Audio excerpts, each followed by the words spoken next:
passion for polo will be the highest on the world's highest polo ground. Chandur invites visitors to experience a traditional polo tournament between the teams of Chitral and Gilgit. The tournament is held on Chandur Pass, the highest polo ground in the world, at 3,700 meters above sea level.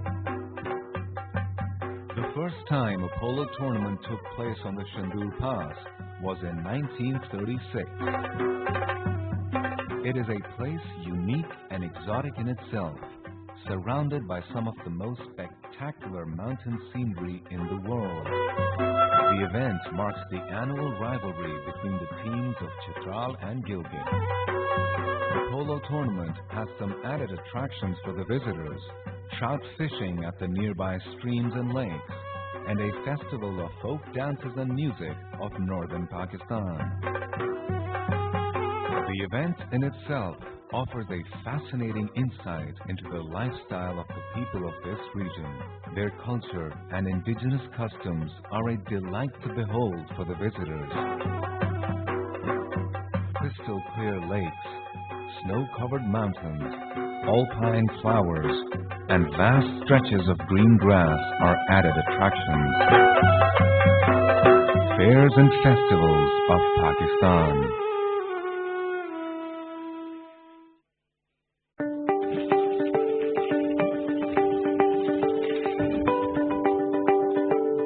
There are several practical measures you can take to protect yourself from the new coronavirus. One of the most important is regular, safe and effective hand hygiene, using soap and water or alcohol-based hand rub. Here are the steps recommended by WHO to follow.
You too can have safe and clean hands anywhere. Now I'm calling on the world to take the WHO Safe Hands Challenge to be ready for coronavirus.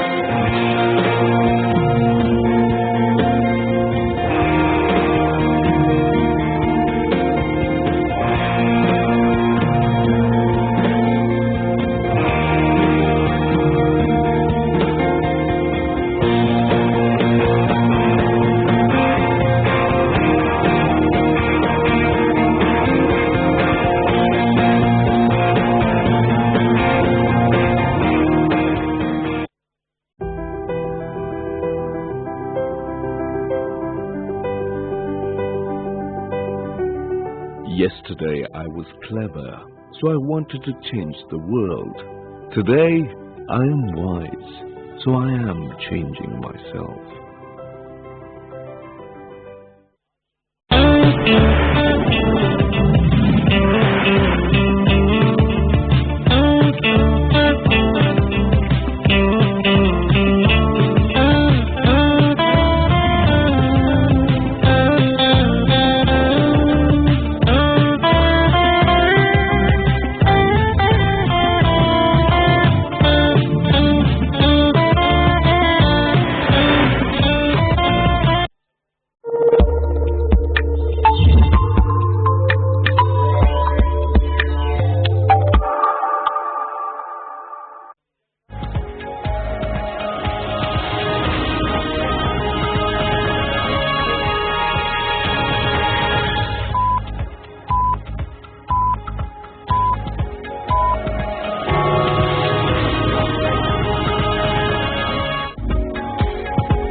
evening, Assalamu alaikum. This is PTV World. Joining you for the news this hour, I'm Ahmed Nawaz. Let's take a look at the headlines.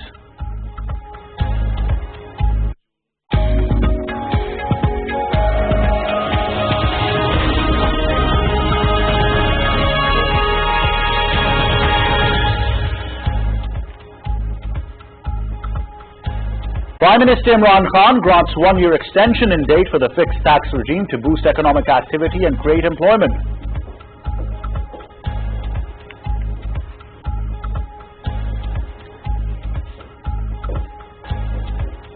Prime Minister approves minimum increase in petroleum prices to provide maximum relief to the masses. Approves increase of 2.31 rupees per litre in petrol price against August's proposal of 10.68 rupees.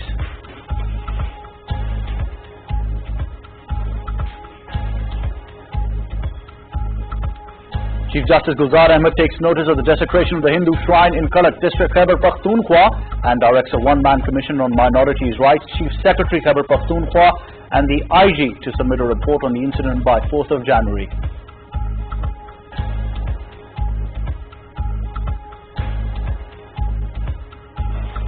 Information Minister Shivli Farah says Prime Minister Imran Khan has set the direction right for economic progress of the country by taking bold decisions.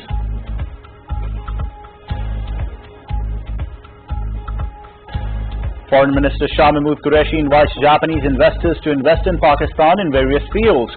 He was talking to Japanese ambassador to Pakistan, Kurinori Matsuda, who called on him in Islamabad.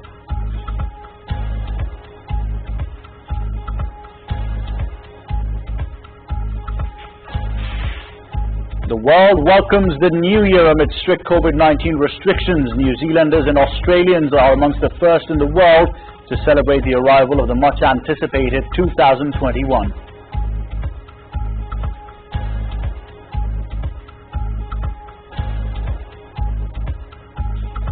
The Women's National Selection Committee announces a 17-player squad for the ODI and T20 International Series against South Africa.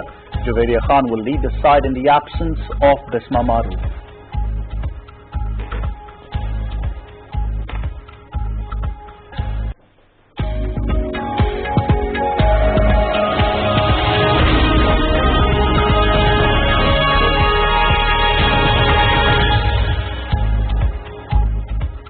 Those are the headlines for now, but for their details and live streaming, log on to our website, world.ptv.com.pk, Facebook page, PTV World, Twitter, @WorldPTV. I'm Ahmed Nawaz, this is PTV World. Stay tuned, coming up next is Perspective with Mahrukh Hameed.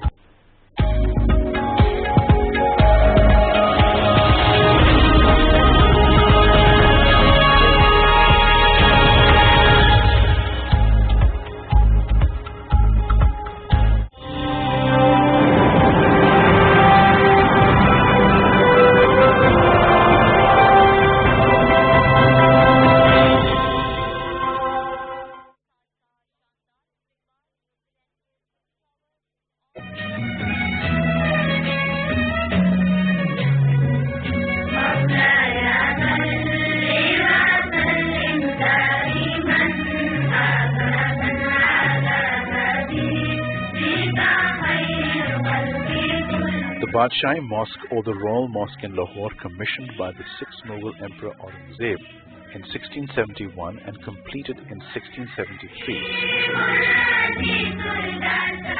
is the second largest mosque in Pakistan and South Asia and the 5th largest mosque in the world. Epitomizing the beauty, passion and grandeur of the Mughal era. It is Lahore's most famous landmark and a major tourist attraction. Capable of accommodating 5,000 worshippers in its main prayer hall and a further 95,000 in its courtyard, it remains the largest mosque in the world. From 1673 to 1986, a period of 313 years. When overtaken in size by the completion of the Faisal Mosque in Islamabad. Today, it remains the second largest mosque in Pakistan and South Asia and the 5th largest mosque in the world after Masjid al-Haram, Grand Mosque of Mecca and Al-Masjid al-Nabawi, Prophet's Mosque in Medina.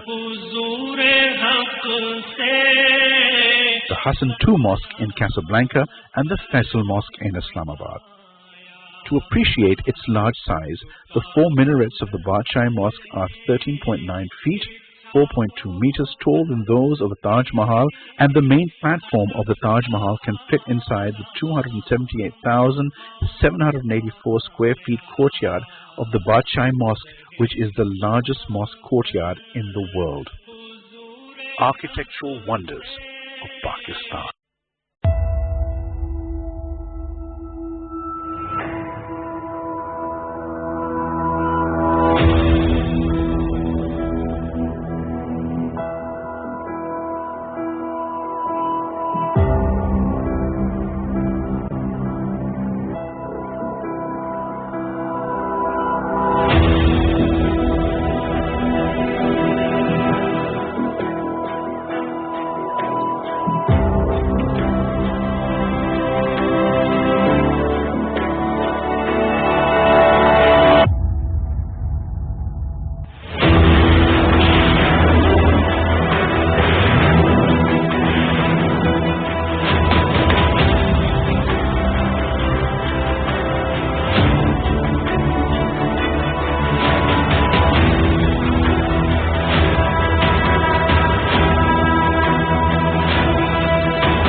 Passion for polo will be the highest on the world's highest polo ground.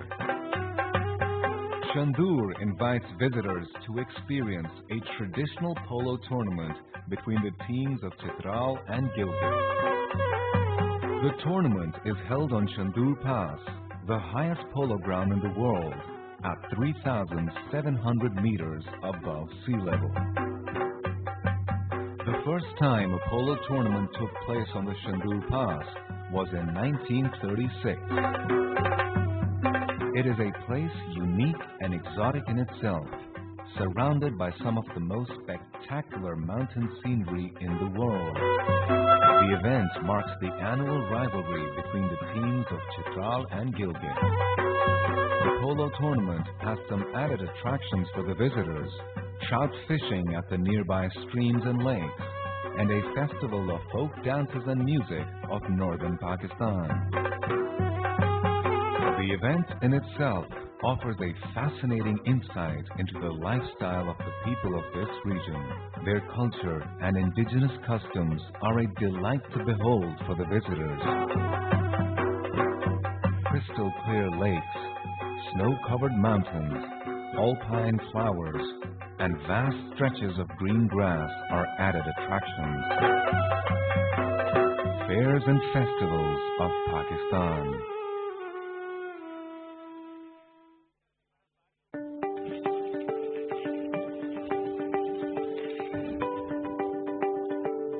There are several practical measures you can take to protect yourself from the new coronavirus.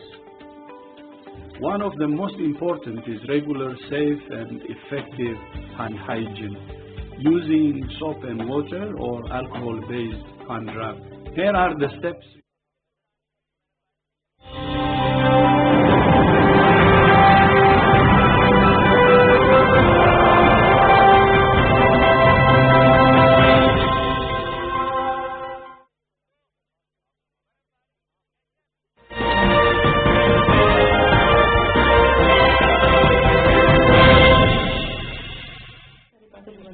Assalamu alaikum and welcome to Perspective. Last few hours of 2020 remaining.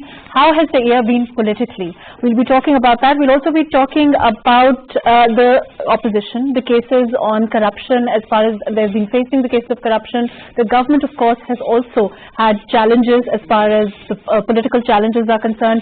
COVID-related also, but we'll be talking mainly about, of course, the big, huge challenge of PDM, where that will go, whether the alliance of the main political parties, if you talk about the PPP, the PMLN, will continue, or as the government says, the pressures are already showing. We'll be talking about that. We'll also be talking about the future of politics, of agitation, because we've seen over time that trend has also emerged in Pakistani politics. Whether that will continue, what does the future hold for us? What does 2021 hold for us as far as politics is concerned? All of that today on Perspective. I have with me Shandana Gulzar Khan, who's an MNA with PTI. Thank you so much for being with us today. Kaisar Ahmed Sheikh, MNA PMLN. Thank you for being with us. Kaisar Sahab, let's start off with you. How do you see the situation as far as politics is concerned, considering the fact that we've seen 2020 to be a landmark year of certain movements, if it's the right term to call the PDM emerge? Do you see a future there? Because, you know, of course, your alliance with the PPP is now something the government has been questioning for a while. Bismillah ar-Rahman ar-Rahim. You see, the year 2020 was not any ideal year. We must say for a pandemic as well as for political matters, it was not a usual year. Right. And unfortunately, I feel that this did not give any positive results, both for the health-wise and also for economic prosperity. And I will wish New Year's coming 2021 and wish the whole nation, everyone to have a better year and enjoy good health and prosperity. So the politics has become now politics of tussles. That is, both sides, the PDM and PTI, both sides have taken their extreme positions. That should be now I have been advocating, because I am not the spokesperson of PMLN. I usually talk on media my own ideas. So our thinking is that this tussle is not good for the country. Okay. It's not giving any good results. You see, the whole of the world is getting much better economically. And as far as I remember, 1990, India was 4 times to Pakistan. But now, in last 30 years, in 2020, India has become almost 10 times to Pakistan. Now, similarly, Bangladesh, you must have noticed that they separated from Pakistan in 49 years ago, and in that period they developed a lot. Their population is much less than us. It was more than us at that time. Then their exports have enhanced. Their currency is much stronger than Pakistan. But if that is the opinion, if you feel that, you know, it is perhaps better, this politics of agitation and all of that, then why not let the government continue and complete their term? Where when you're calling, of course, clearly you're saying go Imran, go. You're saying selected. You know, that is the foundation of PDM. You see, there were many expectations on PTI. Actually, from the very beginning, we have been saying that they don't have experience, they don't have their homework. Now, that has been proved. Initially, opposition parties, particularly Mia Shahbaz Sharif and Bilawal Zardari, and ourselves also, many times in many programs I mentioned that we should have a charter of economy, because we knew, I had been a chairman of the finance committee in the last tenure, and Mr. Asad Umar and other Mr. Jahangir Tareen, they were with us.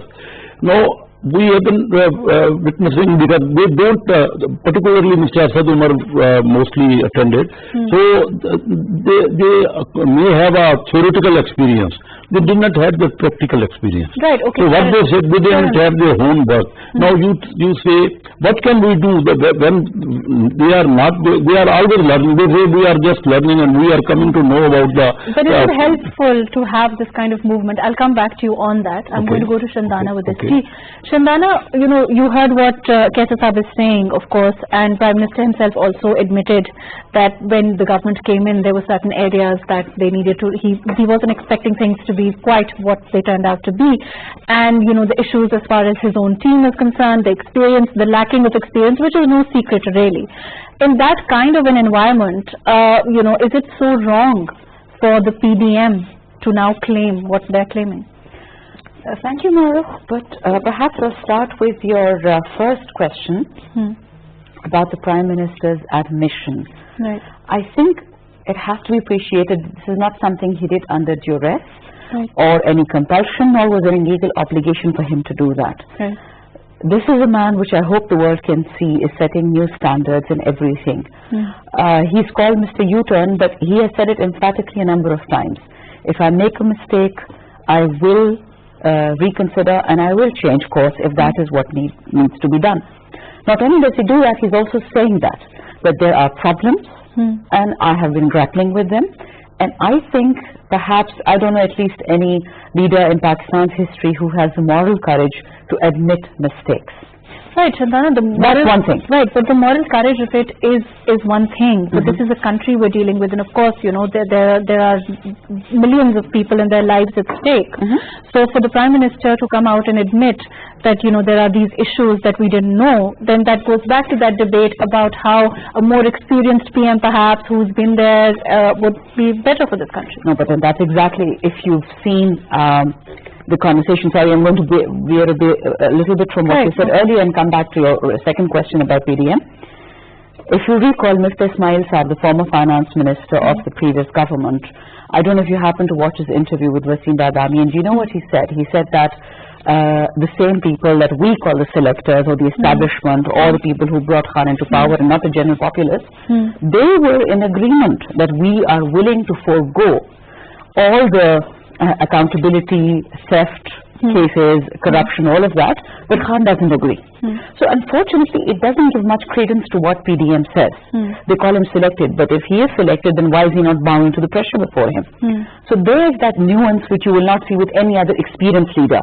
Experienced leaders, in my view, are not experienced, they're traditional leaders. And I'm not talking about the entire party structure, I'm talking about the people at the top. Right, okay, I will come back. And if I could just add something, because you said, you know, mistakes are made. Right. This year, 2020, has been terrible for the globe, but the three things in which the world couldn't cope, Pakistan has: economy, and we'll talk about this more, the pandemic, and employment. Three things which we've done, which United States has not been able to do. I will come back to you. We've also been joined by Faisal Kareem Kundi, who is leader PPP. Thank you for joining us.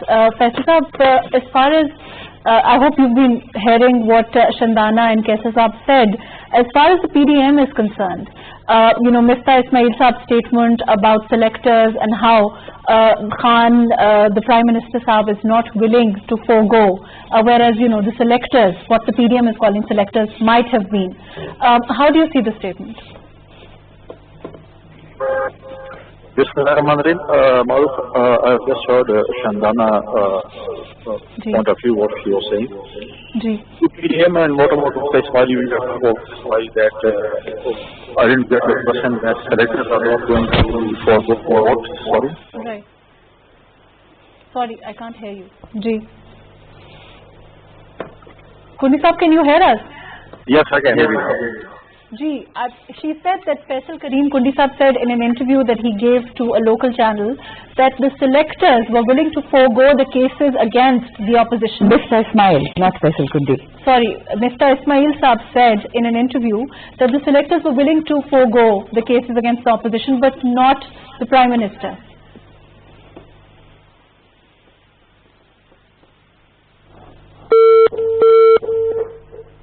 Sorry, I think we've lost the connection with him.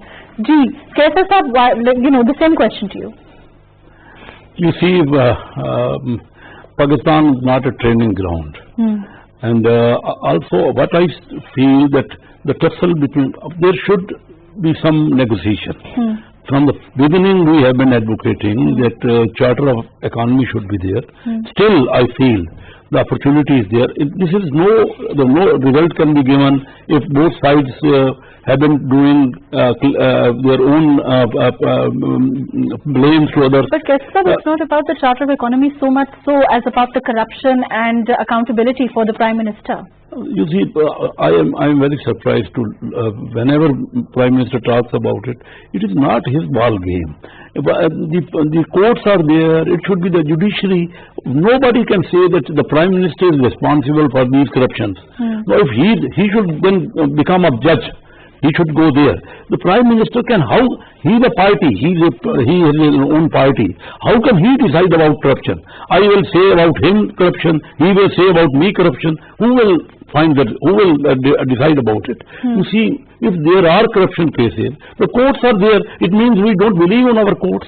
We don't have any faith in it. But then it comes to that debate about NRO and the selectors and the role that they have to play and all of that, which it is really unfortunate. These are not. This is not the should not be the topic. You see, the Prime Minister has to govern. He should give better results. He should fulfill his commitments of 10 million jobs and 5 million houses and other claims. What he said in 100 days we will deliver this and that. Right, see, I will go to. I cannot understand what is his point in saying he will not give NRO. You see, it's so many times it has been repeated. You see, it is the prerogative of the courts or NAB or whatever other institution. Nobody can, and you can check and ask anyone. But is it true that you believe, or that your party believes, or the statement of? Do you agree with the statement that Mr. Ismail made? What that statement? The statement that the selectors were willing to forego the cases against the opposition. Selectors has nothing to do about it. Whatever the selectors, they should not intervene in it, and their sphere is their own. Our parties, we are making mess of our own. I will tell you, both the parties. I'm not talking about one particular party. We should think about the development of the country. We should think about the better governance. We should give both of us. Now, what our PDM is saying, I don't agree with them. They are naming the generals in their speeches. It is not the subject. It should not be debated like that. You see, it doesn't give prestige to the country and our armed forces. Similarly, if we don't sit on the table, even after wars, you see, India and Pakistan. It's an unfortunate reality of this country anyway. It is unfortunate. So then why not talk about it? On that note, I'll come back to I'm talking about it even in George. Why not talk about it on the platform of PDM, the way PDM is we don't have much opportunities to talk there. How many times you see that there are meetings, there are only few people who are having meetings. Then how will the role stop? I will come back to you. I'm going to go to Faisal Kareem Kundi Saab. Kundi Saab, Kaisar Saab is saying that this unfortunately has to stop as far as the PDM is concerned. The role of the selectors, of course, should not be there, which is what the PDM is saying anyway. But in your opinion, then how does it end? The way that it is being now debated, of course, it's never been done. The way that it is now being talked about, the way that speeches are being made. Of course, Kaisar Saab is saying that, it puts the military in a bad light, all of that. What's your take on that? Bismillahirrahmanirrahim. Mahrukh, I have heard my colleagues, whatever my colleague has said now, because the PDM thing is that PDM should not blame any institution or something like this. We want, Pakistan People's Party point of view is that every institution should play their role within their jurisdiction, like parliament, like judiciary and establishment. If everybody play their role accordingly and within their jurisdiction, and they don't do encroachment in other institutions, I think then there will be no debate on it. If there is some debate going on, then there is something that people are talking about or something. So that's why we want that there should be free and fair election. There should be no interference of selectors or any institution who in past have played their role in elections. So that's why we want that this thing should. What kind of a tradition? Since we're talking about the last year and the future, what kind of a tradition are you setting as far as politics is concerned? When after 2.5 years, nearly 3 years of this government, you are now saying go Imran go. You're now saying leave. You're saying vote ko izzat do. You're saying you're casting doubt on the elections itself, the electoral process, all of that.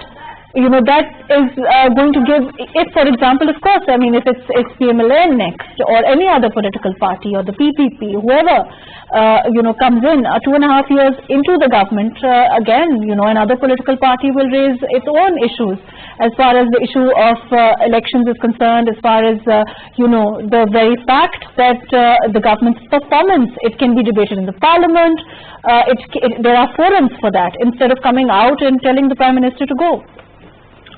I totally agree with you, Mahrukh. The thing is that in past, when PTI was saying about 4 constituencies, that the previous government didn't open the 4th constitution, which they claimed there was rigging in it, and that's why they came for dharna and on the roads. So similarly, we have reservation also. Right now, 70 cases are pending in the courts regarding the election rigging, or people have gone for their rights in the election commission, and then they went to the pending in courts. So we have formed a committee in the parliament, which Parvez Khattak is heading it. They have only held one meeting. After that, we have asked them a couple of times to have the meeting, but they haven't held the meeting up till now. So that's why we have to come on board, because the promises which PTI has made when they were in the position that when we will come in the government, we will deliver this, whatever they have to do. So now when there is price hike, when people are getting jobless, when people are not getting jobs, when they have promised 50 lakh homes, which we are now on the road telling them that we have promised that you will give 1 crore jobs, 50 lakh houses, you will bring the prices of things downwards, but it's going upwards. You are saying that there is no alternative as far as the PDM is concerned, but to come out this way, and because things were so bad. That is in essence what you are saying. When you are not heard in Parliament, when you make fish mark in Parliament, then you have to come on the road. Regarding this accountability, we are not against accountability. We want free and fair accountability. I will just come back to you. I'm going to go to Shandana Gulzar. Shandana, the issue of governance, the issue of performance, the issue of price hike, inflation, all of those things have been brought about. The issue of the fact that the promises of this government, according to the opposition, they were lofty, they haven't been met, and all of that. And of course, as far as price hike is concerned, the government has agreed. The Prime Minister has taken notice numerous times. There have been instances when that has not helped. So what according to the PDM, they had no other option but to go forward and do this. Thank you, Mahrukh. Now, we've had 2 different colleagues of mine here, one from People's Party, one from the current opposition, Kaisar Sahib, who's in the assembly with me, a colleague, and I think by and large people like us agree on certain things, and I would endorse a lot of things he said. Unfortunately, the basis for the formation for the PDM was not all these issues that you mentioned. If it were, it would have been a far more productive debate. Right. If you recall, as soon as we entered Parliament, you saw what happened on 13th, 14th, 15th of August 2018. You saw the kind of discussions, the quibbles and the horrible things that were being said. And these were pretty much against the person of the Prime Minister. And this year, we counted in the budget 2020 about 53 times the Prime Minister's wife, who's not a politician, not a parliamentarian, nothing to do with Parliament, she was mentioned in various speeches.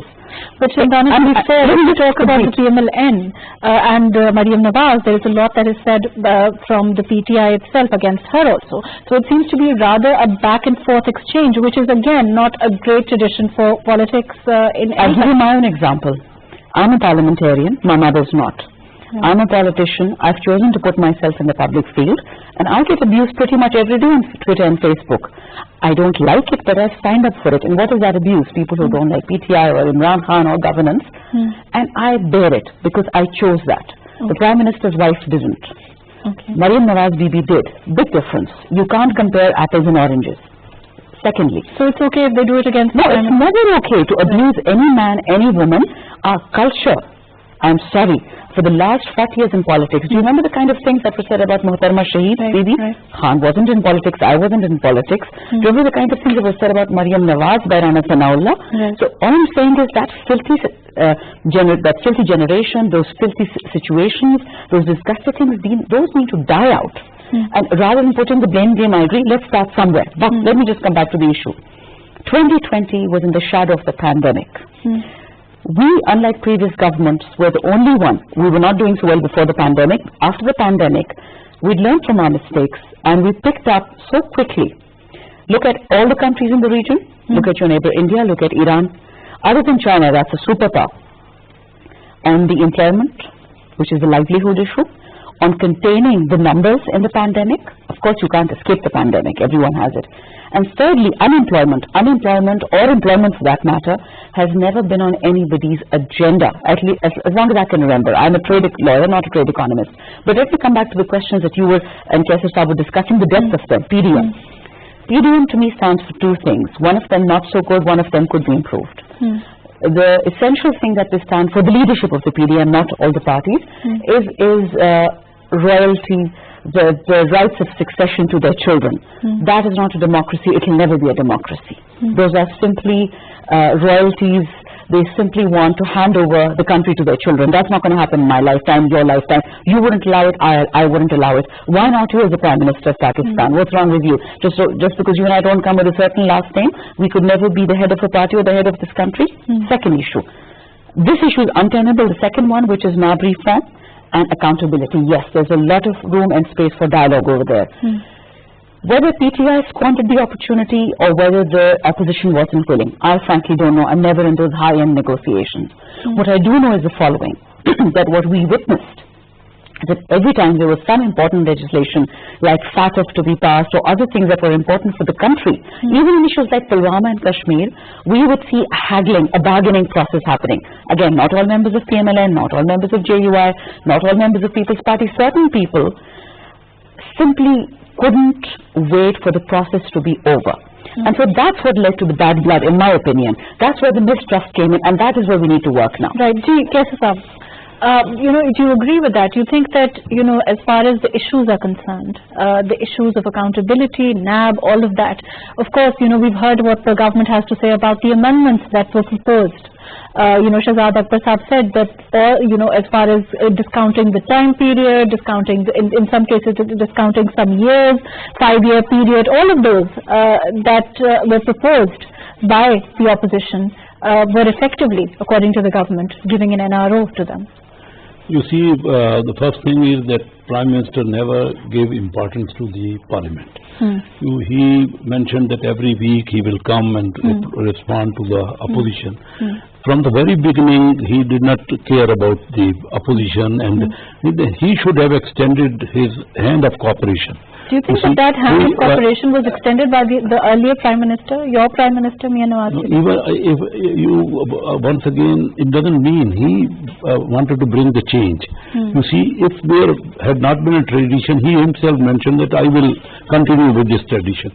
But what I mean to say, that he never tried to have good relations with the opposition. In our period, it was much better relation with the opposition. But it's the back and forth exchange. Now, if you talk to them, if you talk to the Prime Minister, he says, I couldn't have had good relations because all they asked me for is giving them an NRO on accountability. I don't agree. The government has to extend his hand again and again because the government needs the cooperation of the opposition. Again, you talked about NAB amendments.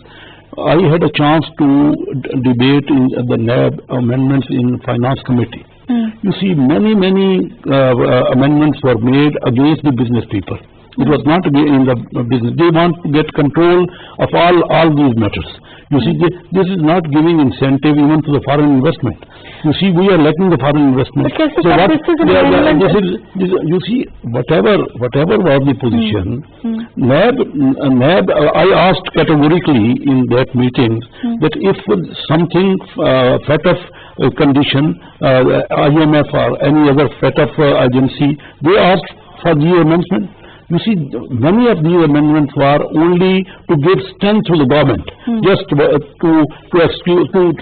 blame and to take them into custody, whomever they like. Many things. You will go into yes, detail. Of course, and this is a NAB law that, of course, your party, the PPP, have all failed to amend. I will come back to you. Let me go to Faisal Kareem Kundi Saab.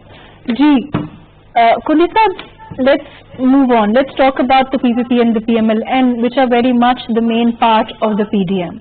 We've been hearing a lot of talk from the government also as far as the unity of the PPP and PMLN is concerned. There has been a lot of talk about how it's an unnatural alliance and whether it will continue, considering, of course, that the stakes of your political party and the PMLN are very much different as far as the Sindh government is concerned. What's your take on this? Do you think that this alliance, this unity, will be continuing into the 2021? It's more of the days with PDM. In PDM, there are 10, 11 political parties we have got who have got different agenda, who have got different political standings and everything. But we have formed an alliance, which in past, if you have seen, was MRD and ARD type alliance. Regarding, there is a lot of talk about Sindh government and resigning from the parliament. It is clear we had CEC meeting 2 days back, in which we have received almost all resignation, which was supposed to be received till 31st of December. That all political parties have received resignation from their member of parliament, which almost they have received. Now PDM is going to hold a meeting, which is hopefully tomorrow, and we have asked for the resignation of Prime Minister till 31st of January. If he doesn't resign, then we will have meeting in February, first week of February, and then PDM will decide whether they will have long march, whether they will have resignation. Whatever is decided with consensus, PPP will follow that. Now, if you are saying that will PPP give sacrifice of Sindh government, when our leadership was hanged, when our leadership was martyred, when our leadership and workers went to jail, they have given a lot of sacrifices. When the Sindh government doesn't matter for PPP, in past there was one dharma in last government where PTI colleagues had given resignation, and after that they have taken by the resignation. They were in government in KPK, from which they didn't resign. So we think that every political party will be like this. We are not like this. We have talked about I just want to add one line. A follow-up question. Do you think that there is a possibility of some, of course, we saw how the possibility of a dialogue was recently discounted. There was clear, it was clearly said that there will not be a dialogue. And of course, Mariam Nawaz was very fond of saying that it will be the people who will now be the stakeholders who will now engage in dialogue, all of that. Keeping that aside, do you think that there is a possibility that the government and the opposition and the PDM can actually come to some sort of talk about the grand national dialogue or some sort of dialogue at any future time? Is that a possibility for the 2021? My party chairman 2 days back at a press conference, and he said we are ready for dialogues, but on one condition: if Imran Khan resigns, then we will sit and we will have dialogues. Otherwise, we are not going to have any dialogues, which is totally clear, which was clear in the last press conference, which was held 2 days back in the evening after the CC meeting. I want to bring, my colleague has talked about accountability and things. We are in favor of accountability. We want accountability across the board. We don't want accountability as a political victimization. I have earlier said that it's not that, I will not say that in PPP everybody is good, or in PTI everybody is good, or they have not done corruption. There are people who might have done corruption. They should be across the board accountability, and they should be then sentenced. The thing is, if you are doing accountability only of opposition, that there are a lot of questions. Okay. I will come back to you. Let me go to Shandana Saiba.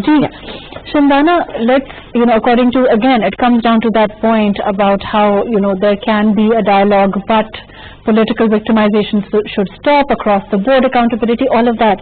Do you think this thorn NAB, that there is a possibility to maybe resolve this issue? Because if that doesn't happen and the PDM does move forward, they're talking about resignations, they're talking about moving forward, coming to Islamabad, all of that. That seems to be the main, the chunk of what the plan seems to be at this time. Do you think that there is that possibility? Thank you, Mahrukh. A couple of clarifications. Look, the PDM has 3 large and powerful parties. The rest are mostly one man or one woman parties, so they don't hold much weight. They're allowed to have different voices, they're allowed to have different ideas, they're allowed to have different points of view. Perhaps the only place they converge is the resignation of the Prime Minister, and I can start from there. Who decides that the Prime Minister will resign? You can't force him to. And if you can't force him to, and the grounds that they talk about, unfortunately for them, unfortunately for the Prime Minister today, Gallup Pakistan has released a poll saying that though 60% of the people are incredibly unhappy with the inflation, but they're very happy with the way the rest of the country is being run. Now that's not PTI talking, that's not PDM, that's an independent organization.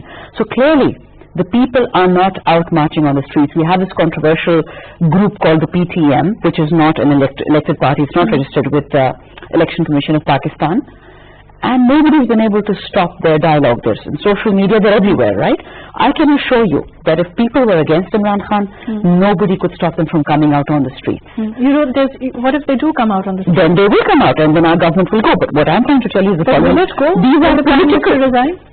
Look, these are political. Ayub Khan resigned, didn't he? Musharraf resigned, didn't he? When you're unpopular, you don't have to hide it. You don't need 11 parties to come together and say it. It is obvious. Now, when it comes to, after the poll, the resignations issue, right? Why is it that the elections that took place in 2018, the elections of everybody except PTI were kosher, but those from PTI were not kosher? That logic has no weight. And therefore, the suffering continues. Because if you're against yourself, and that's what the PDM essentially is, it's against itself, it doesn't know what it's talking about.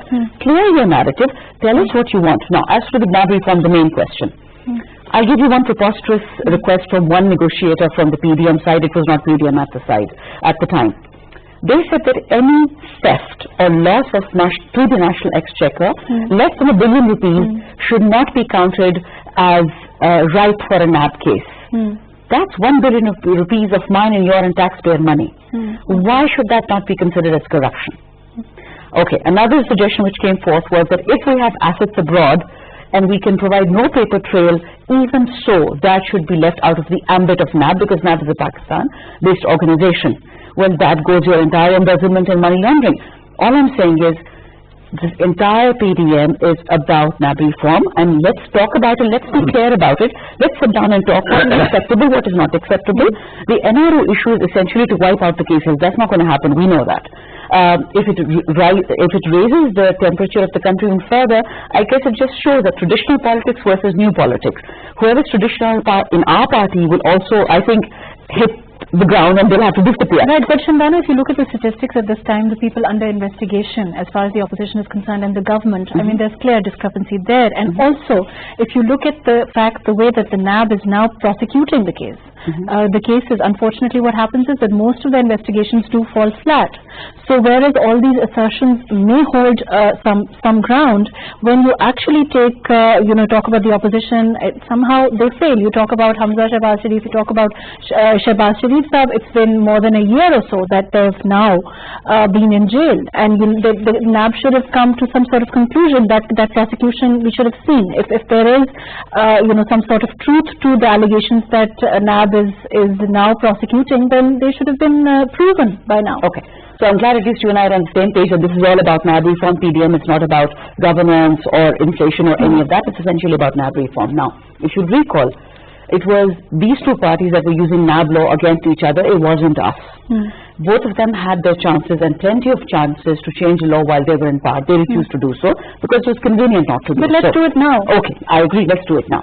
Look at PTI's manifesto, the 100 days governance test. You look at our 100 days plan. You look at our everywhere we have differentiated between accountability, which is necessary for the country, and NAB reform. not a single party would sit down with us and talk about it till the cases started happening. Unfortunately or fortunately, thank God I'm not a spokesperson for NAB. I agree. It's a draconian law, but again, Mahrukh, this is where, we have these two Pakistans, the elite Pakistan and the regular Pakistan. You have people even now today in jail, hundreds of thousands of Pakistanis incarcerated right now for a crime they've never committed. We only discuss NAB reform in Parliament. Nobody ever talks about Pakistan Penal Code change. Nobody talks about CRPC change, and that's the problem with our negotiating people. Why not? Why not? Of course. I mean, if you talk about judicial reform, it has been on the agenda for a long time. Not just police reform, judicial reform, all of that. We talk about cases, not just prosecution as far as NAB is concerned, but overall prosecution is weak. There are certain flaws within the judicial system. There are cases, on the docket for people die, but they're still remaining. All of that is a reality also. So why doesn't the opposition play its part in those issues? Mahrukh, how can opposition play the part? Because the conditions now, my colleague Shandana, she mentioned, you see, it never came into the discussion in the Parliament. It was maybe within few people of the different parties it should have been discussed. We never saw that these things should come to the Parliament now. What is the limit of the NAB and all these things, I never found in the Parliament. You see, they must understand that this accountability is not their prerogative. It should not be their part of. They should more concentrate on the good governance. And what happens using the revenue? Accountability. It's very much a part of their manifesto. If it is, they should have brought in the law now. Who stopped them to bring it in without having proper laws? How can they make accountability to a person? Who will find? Why not? And it is not above board. It is not for the all parties. It is only for the opposition. You see, moreover, they should have concentrated. It is in their manifesto to have more revenues. What about the fact that now that Khwaja Asif Saab was arrested, and the fact that Mariam Sahiba said that he got called and he got asked to leave Mia Saab, and then when he couldn't acquiesce, then he was arrested? Of course, you see, NAB, it is whatever they like, anyone they can pick, and they keep. Supreme Court made observations many times that this is not a fair trial, and it's not. They are not prosecuting all the parties. It should be come to the people's knowledge. It should be clear. It should be evidence that all parties are being prosecuted. Now, my point, more than that, you see, when we go to our constituencies, the people talk about their problems. Now, the matter is, I said, that always they have been advocating that more revenues would be collected. They mentioned 8,000 billion. Now, the major problem at this time is fiscal deficit. All of their members talk in the talk shows about balance of payment matter. It is not as important as fiscal deficit. You see, we are going towards about 8 to 9% of our GDP, which is the deficit, our budget and fiscal deficit. So what will happen? From where we generate that money? More and more loans are being taken, more and more interest is being paid. So we should concentrate in those matters which are directly involving the people. The inflation rate, and you see the fiscal deficit, and moreover law and order. Even I should tell you, they say that the armed forces are on one page. Now I tell you the figures. In 2018, the defense budget was $11 billion. They reduced it to $10 billion. While India increased their defense budget from $55 billion to $63 billion. So our time it was 5.7. Indian budget was 5.75%, 5.75 times. Now they have become 7 times. Their budget has increased. So our forces are not in a position to have defense, because our main enemy. So we should concentrate on those matters more. Only thinking about what is the result of the NAB. If there have been the accountability, okay, they did. What was the result? What happened? Did they made accountable to anybody? Now, since first 6-8 months, Mr. Shahbaz Sharif was in jail. Right, now he's in jail, and nobody knows. They make allegations, but nothing is proved. So what can we say about it? They are wasting their own time. But do you think and people feel that Mr. Imran Khan, he doesn't have that competence to be Prime Minister of Pakistan. That's why our main demand is this. Still quite popular. Okay, Faisal Sahab, what is it, do you think, that can prompt some sort of a negotiation, some sort of, a truce, for the lack of a better word, between the PDM and the government at this time? Some sort of a talk, dialogue? Now, these things are going to be decided by the PDM platform, by the leadership of the PDM. Right now, what PDM has decided, and they have got clear stance on this, and for which my party chairman Bilawal Bhutto has said a couple of times that we are not going to have dialogues with this government unless Imran Khan resign or he stepped down. We will not have negotiation with this government. So that point is clear. Whatever further things will be happening, that will be decided by the PTM platform, where all political parties' leadership is sitting there, and whatever they decide unanimously, that is PDM word, or that's PDM result of meeting, and they come in the press, which they hold press conference after the meeting, and whatever decisions they take, they bring it in public through media. So right now, whatever PDM has decided, People's Party will follow that, and that is no negotiation with government till Prime Minister steps down. Right. Unfortunately, that's all the time that we have. Thank you so much for joining us, Shandana Gulzar Khan Saiba, Kaisar Ahmed Sheikh, Faisal Kareem Kundi. Thank you for being with us. As far as the politics of 2020 is concerned, it wouldn't be wrong to say that they were quite chaotic. The kind of traditions, unfortunately, that have built up over time seem to be of an opposition which cries foul, which cries go Prime Minister go after 2.5, 3 years into the government. The point is, if we want to move forward, if we talk about democracy, we talk about the will of the people, we talk about a style of politics where the vote of the people matters, then perhaps we should set the tradition where a government, when it comes into being, however controversial it is made, should be allowed their time, their term to perform. Will we be able to set that tradition? Will that happen? As far as the popularity debate is concerned, certainly it remains to be seen whether a Prime Minister is sufficiently unpopular, and if a Prime Minister is, then perhaps in the next election, people can be allowed to vote. A flawed democracy Pakistan has certainly been, but let's see if we can move forward and perhaps change things for the future. Thank you so much for joining us today on Perspective, and a very happy New Year.